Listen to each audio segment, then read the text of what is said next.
Assalamualaikum students. I hope all of you will be fine. और chapter 7 हम पढ़ रहे हैं कुछ लेक्चर से और आज इसका लास्ट लेक्चर है जो कि इसका पार्ट 4 है और इसमें हम वो बाकी की कंटेम्प्रेरी थेरीज पढ़ेंगे जो कि अभी हमारी रिमेनिंग है. Starting with the equity theory. Equity theory states that individuals compare their job inputs and outcomes with those of the others and then reasons to eliminate any inequalities. Employees might compare themselves to friends, neighbors, co-workers or colleagues in other organizations or compare their present job with past jobs. They may compare outcomes, for example, pay, promotion, bigger office, and inputs, effort, education, and experience, take a ratio of their outcomes to the input, and then finally compare it with others. If we perceive our ratio to be equal to that of the relevant others with whom we compare ourselves, a state of equity exists. We perceive that our situation is fair and justice prevails. When we see the ratio as unequal and we feel under-rewarded, we experience equity tension that creates anger.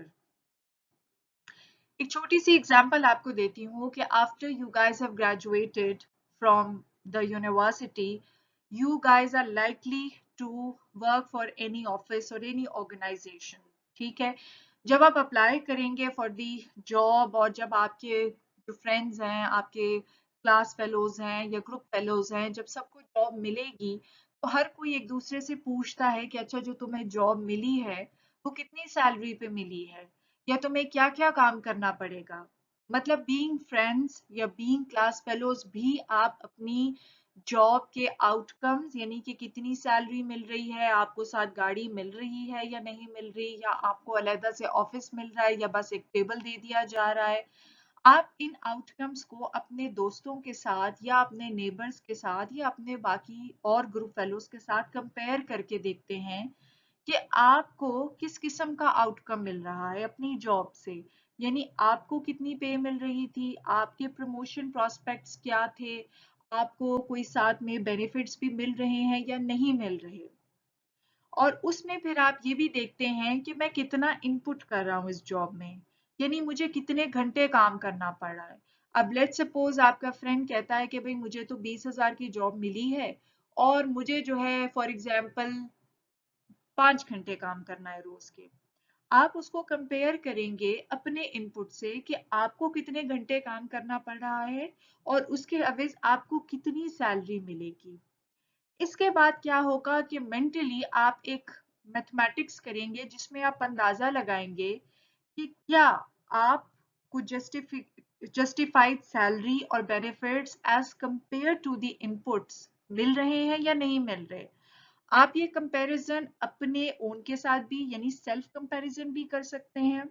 आप ये comparison अपने दोस्तों के साथ या अपने दूसरे colleagues जो उन ऑर्गेनाइजेशन में हैं या किसी डिफरेंट ऑर्गेनाइजेशन में हैं और एक सिमिलर पोजीशन पर हैं, आप उनके साथ भी करके देख सकते हैं. अगर बिलफर्ज आपको लगता है कि with the amount of input that you are making for your job आपको कंपेटिटिव आउटकम नहीं मिल रहा बिकॉज आपका ही एक दोस्त या आपका ही एक कॉलीग जो उससे कम इनपुट डाल रहा है मगर उसको रिजल्ट या उसको आउटकम आपसे ज्यादा मिल रहा है, तो यहाँ पर आप समझें कि एक इनइक्विटी की फीलिंग चल पड़ती है. लेकिन बहुत कम औकात में कभी आपको ऐसा लगे कि हाँ भाई हम दोनों की इनपुट्स और हमारे आउटकम्स जो हैं वो मिलते जुलते हैं, इसका मतलब है कि जो हमारा रेशियो है of the outcomes to input वो सेम है या इक्वल है, तो फिर हम कहेंगे कि एक स्टेट ऑफ इक्विटी इस पोजीशन में एग्जिस्ट कर रही है. आप कहेंगे कि ये सिचुएशन या मेरा ऑफिस या जिस सिचुएशन में भी आप वर्क कर रहे हैं, आप जॉब कर रहे हैं, वो फेयर है और जस्टिफाइड है, यानी यहाँ पर ऑर्गेनाइजेशनल जस्टिस है. लेकिन बिल फर्ज अगर कंपैरिजन के बाद आपको लगता है कि ये रेशो बराबर नहीं आ रहा या रेशो अनइक्वल आ रहा है, तो इसका मतलब है कि आपको लगेगा कि भाई मुझे मेरे इनपुट के मुताबिक रिवॉर्ड नहीं किया जा रहा, और यहीं से स्टार्ट होंगी वो सारी नेगेटिव फीलिंग्स या वो नेगेटिव जॉब एटीट्यूड्स जो कि आपकी परफॉर्मेंस को भी असरअंदाज करेंगे, और इसके अलावा उसके और भी कुछ नेगेटिव साइड इफेक्ट्स होंगे जिनको हम अगली स्लाइड में पढ़ेंगे। सो इक्विटी थ्योरी बेसिकली ये कहती है कि इंडिविजुअल्स या people they compare the job inputs and the job outcomes with those of the others, यानी कि आप अपनी जॉब इनपुट और आउटकम को अपने कॉलीग्स के साथ की जॉब इनपुट और आउटकम से कंपेयर करेंगे, और आप देखेंगे क्या वो सेम है। अगर वो इक्वल है तो फिर आपको लगेगा कि ठीक है, यहाँ पे तो बड़ा इंसाफ का माहौल है, लेकिन अगर वो इक्वल नहीं होते तो वहीं से आपके नेगेटिव जॉब एटीट्यूड शुरू हो जाएंगे। Okay, students, so in this slide we are going to discuss the different choices that an employee has जो कि perceive कर रहा होता है कि उसकी job और उसके colleague की job में inequity है, यानी कि उसको लगता है कि maybe the effort that he is putting and he is not getting the required outcome from that, और जब उसको लगता है कि मेरी organization fair नहीं है और justice से employees के साथ deal नहीं करती, तो उसके पास कौन सी choices available हैं। So based on equity theory, employees who perceive inequity will make one of the following choices: change inputs, change outcomes, distort perceptions of self, distort perceptions of others, choose a different referent, and leave the field. The first choice that we will discuss is change inputs. Input का मतलब है वो effort जो कि employee अपनी job में लगा रहा है, जितना टाइम उसमें लगा रहा है, जितनी मेहनत से कर रहा है। अगर एक एम्प्लॉय को लगता है that he is underpaid, underpaid का मतलब ये है कि उसको उतनी सैलरी नहीं दी जा रही as compared to the effort that he is putting in his job, and also after comparing with that of his colleague, यानी कि जब उसको लगता है कि मैं अपने कॉलीग से ज्यादा मेहनत कर रहा हूँ लेकिन मुझे उस तरह से कंपनसेशन नहीं दी जा रही, तो ऑटोमेटिकली वो अपनी उस मेहनत को कम कर देगा जो कि वो उस जॉब के लिए कर रहा है। और अगर एम्प्लॉय को लगता है कि उसको ज्यादा सैलरी दी जा रही है, so maybe he will be very happy, he will feel proud, और उसकी वजह से ही इज मोर लाइकली कि वो अपनी उस एफर्ट को, अपने उस इनपुट को बढ़ाना शुरू कर दे। The second point is change outcomes. Outcome का मतलब है कि क्या सैलरी है, क्या प्रमोशन है। सो बेसिकली एक एम्प्लॉय जिसको लगता है कि उसको अंडरपेड है, यानी कि जिसको कम सैलरी दी जा रही है, वो अपनी उस सैलरी को कैसे बढ़ा सकता है। Individuals paid on piece rate basis can increase their pay by producing a higher quantity of units of lower quality. For example, अगर एक इंडिविजुअल 100 पीस एक दिन के बना रहा है, तो पीस रेट बेसिस का मतलब ये होता है कि जितने पीस उसने बनाए हैं और उसको उसके रेट से मल्टीप्लाई करके उसकी सैलरी हो जाएगी। So let's suppose if an employee has made 100 pieces in a month and for every piece he is likely to get 100 rupees, for example, तो टोटल सैलरी उसकी यहाँ पे हमें 10,000 रुपए मिल जाती है। अगर इस एम्प्लॉय को लगता है कि मेरे कॉलीग को तो मुझसे ज्यादा सैलरी मिल रही है, तो वो क्या करेगा। वो सबसे पहले अपने इस पीस रेट को इस्तेमाल करते हुए अपने नंबर ऑफ यूनिट्स बढ़ा देगा, यानी जहां वो पहले 100 यूनिट्स बना रहा था अब वो 150 यूनिट बना देगा, और उस 150 में हर पीस की जब कीमत जो है वो 100 रुपए है, तो उसके हिसाब से 15,000 रुपए उसको मिल जाएंगे, यानी उसकी सैलरी तो ज्यादा हो गई, लेकिन ऐसा करने में उसने क्या किया कि उसने उनकी क्वालिटी को खत्म कर दिया या क्वालिटी को लो कर दिया। So initially when he was making 100 pieces but they were of good quality, he was getting a lesser salary. But जब उसने quality को कम किया और quantity को बढ़ा दिया by increasing the production units to 150, तो उसकी salary तो बढ़ गई because he was thinking he is underpaid, so he wanted to increase the salary, but उसने अपनी lower quality को खत्म कर दिया। अब तीसरा पॉइंट जो यहाँ पर है वो है डिस्टॉर्ट परसेप्शंस ऑफ सेल्फ, यानी कि आप अपने खुद की परसेप्शंस को चेंज कर देते हैं। I used to think I worked at a moderate pace, but now I realize that I work a lot harder than anyone else. यानी कि कभी कभी दोनों सिचुएशंस में जब आप अंडरपेड फील कर रहे होते हैं, तो आपको लगता है कि जी मैं तो सबसे बहुत ज्यादा मेहनत कर रहा हूँ लेकिन मुझे उस तरीके से रिवॉर्ड नहीं किया जा रहा, या जब आपको लगता है कि जी आप ओवरपेड है, यानी कि आपको जरूरत से ज्यादा जो है आपके काम के और आपके इनपुट और आपके कॉलीग्स के हिसाब से जो है आपको ज्यादा सैलरी मिल रही है, तो आप समझते हैं कि अच्छा मैं तो बड़े आराम से बड़े मॉडरेट पेस पे काम कर रहा था, लेकिन मुझे तो पता चल रहा है कि जी वाह भाई, मैं तो बड़ा अच्छा काम करता हूँ, मुझे तो इतनी सैलरी ज्यादा मिल रही है। तो यहाँ से आप अपनी परसेप्शन को भी चेंज कर देते हैं या डिस्टॉर्ट कर देते हैं। So I used to think I worked at a moderate pace, but now I realize that I work a lot harder than anyone else.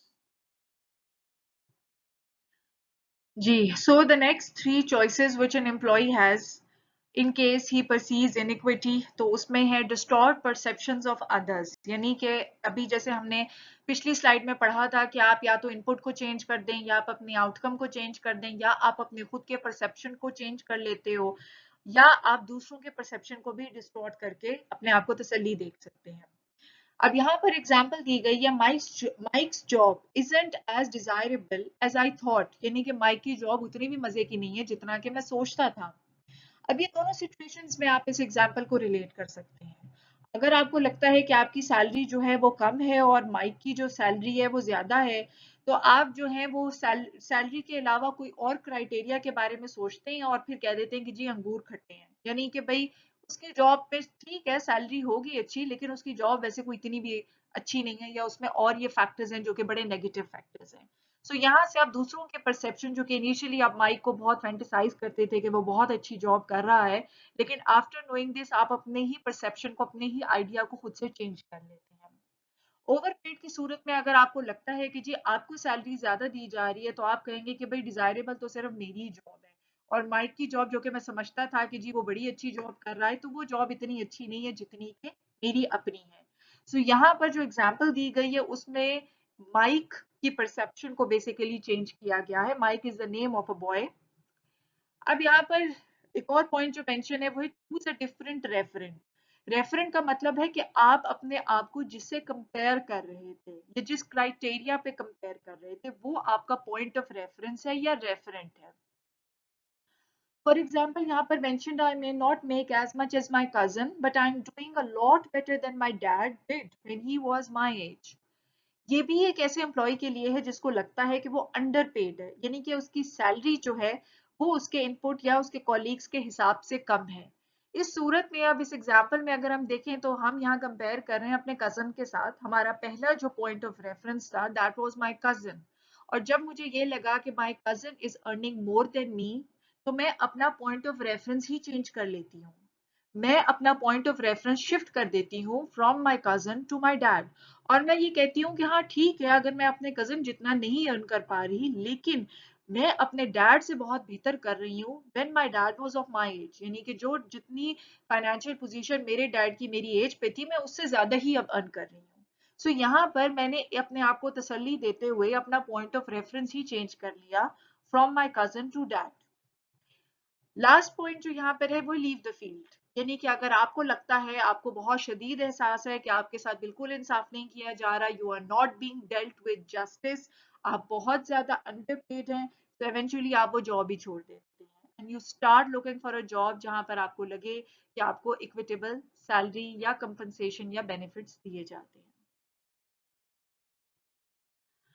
The last contemporary theory of motivation which we are going to discuss is the expectancy theory.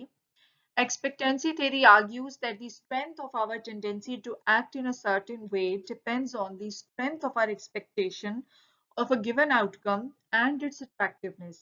Expectancy theory helps explain why a lot of workers aren't motivated on their jobs and do only the necessary, minimum necessary to get by. Expectancy theory असल में depend करती है हमारी expectations पर। हर इंसान के अंदर ये टेंडेंसी होती है कि वो उसी वे में एक्ट कर रहे होते हैं या वैसा ही बिहेवियर शो कर रहे होते हैं जैसा कि उनको उसके नतीजे की उम्मीद होती है। एक्सपेक्टेंसी थ्योरी हमें ये बताती है कि क्यों बहुत सारे ऐसे वर्कर्स हैं वो अपनी जॉब पर मोटिवेट नहीं होते और वो सिर्फ जरूरी जरूरी काम करते हैं, क्योंकि उनको ये पता होता है कि वो जितनी मर्जी मेहनत कर लें उनको सिर्फ उतनी ही सैलरी मिलनी है, उससे ज्यादा उनको कुछ नहीं मिल रहा। सो ये उनकी एक्सपेक्टेशन है for the outcome of their efforts. तो जब उन्हें पता है कि सैलरी तो बस हमें इतनी ही मिलनी है, हम जो मर्जी कर लें, तो फिर वो उतना ही काम करते हैं जितना जरूरी है। and they are not motivated कि वो उससे ज़्यादा high performance को show करें.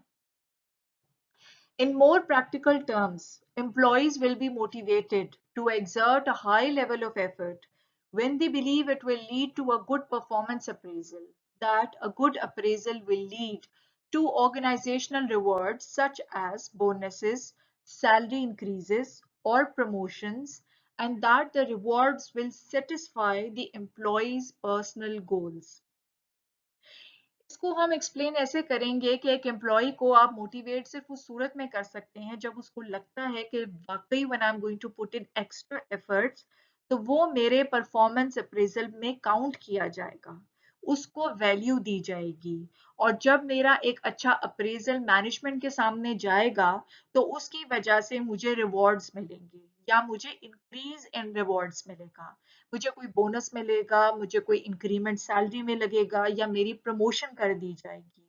और जब ये रिवॉर्ड्स वाकई एम्प्लॉय के पर्सनल गोल्स को सेटिस्फाई करते हैं, यूजुअली तो हर इंसान को जरूरत इन्हीं चीजों की होती है, you want to have higher salaries, you want to have bonuses, लेकिन हम इस पर्सपेक्टिव से देते हैं कि लेट्स सपोज कोई ऐसा काम है कि जिसमें हाई परफॉर्मेंस शो करने की वजह से आपको एक अच्छा अप्रेजल दिया जाएगा और उस अच्छे अप्रेजल के नतीजे में आपको सैलरी की इंक्रीमेंट नहीं मिलेगी बल्कि आपको प्रमोशन मिल जाएगी। अब it is quite possible for an employee कि उसको प्रमोशन से ज्यादा सैलरी में इंक्रीमेंट की चाहत हो क्योंकि मे बी उसको पैसों की जरूरत हो। सो इस केस में उसको आप उतना मोटिवेट नहीं कर सकते।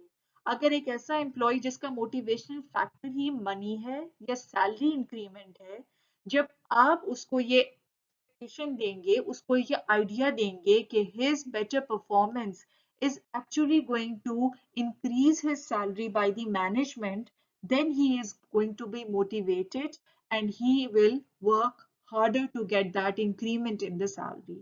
So it is important कि जब हम रिवॉर्ड की बात करें तो वो रिवॉर्ड वो होने चाहिए क्योंकि वाकई उस एम्प्लॉय की मोटिवेशनल लिस्ट में मौजूद हो। जी, following the expectancy theory basically three relationships पर फोकस करती है: effort performance relationship, performance reward relationship and rewards personal goals relationship.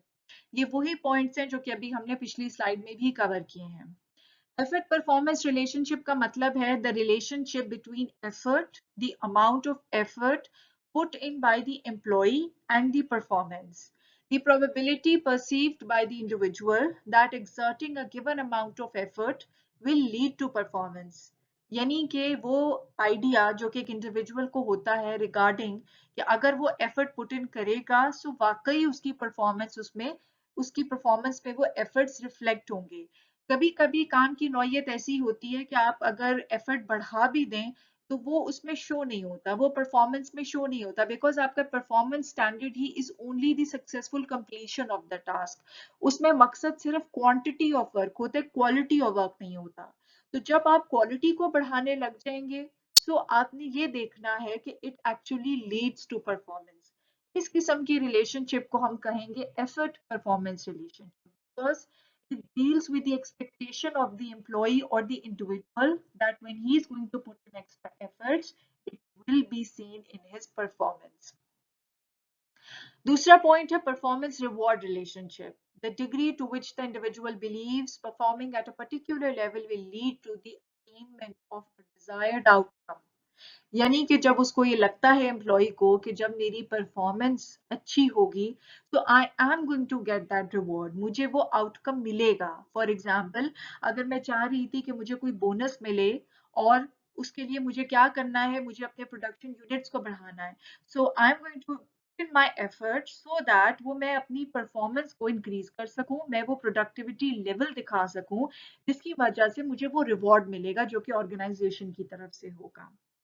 तीसरी बात है rewards personal goals relationship, the degree to which organizational rewards satisfy an individual's personal goals or needs and the attractiveness of those potential rewards for the individual।